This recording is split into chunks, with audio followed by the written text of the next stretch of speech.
I went to see Bruce Springsteen once.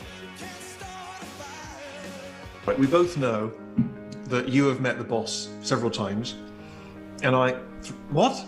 I've had no official meetings with the boss, although I very nearly, I wouldn't say killed the boss, but certainly caused him great damage. I'm a big Bruce Springsteen fan, and I love the guy.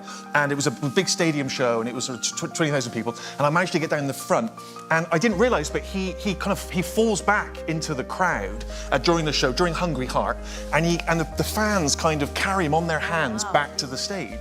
And so on the first night I went, and I sort of videoed this, and kind of was very excited about it. And I thought, well, I'd love to be one of those people that gets to touch the great man, you know, and be part of the show. So the second night I go, you heard me, I think, well, I know where to stand now. It's like I knew where he was going to be, at what time, what he was going to be wearing. I thought, I'm going to touch this 70-year-old man. I was there, and I'm sure enough, Hungry Heart, and he comes out, and he falls back into the crowd, and I sort of managed to line up, and sort of get in line, and he's coming down, and everyone's doing this, and he comes out, and the boss is about to get to me, and I receive the boss, you know, as you do. I forget again that I'm 6'7".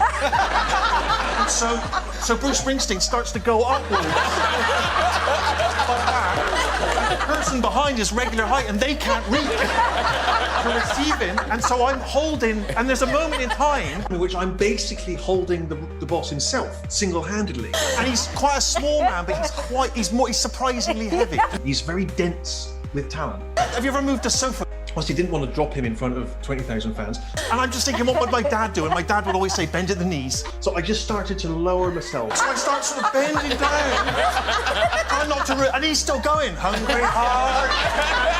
I sort of pass it off to the people behind. And he carries on back safely. I was genuinely nervous. I don't think he's probably any the wiser. But I, of course, have never met the man in person. I've never shaken his hand.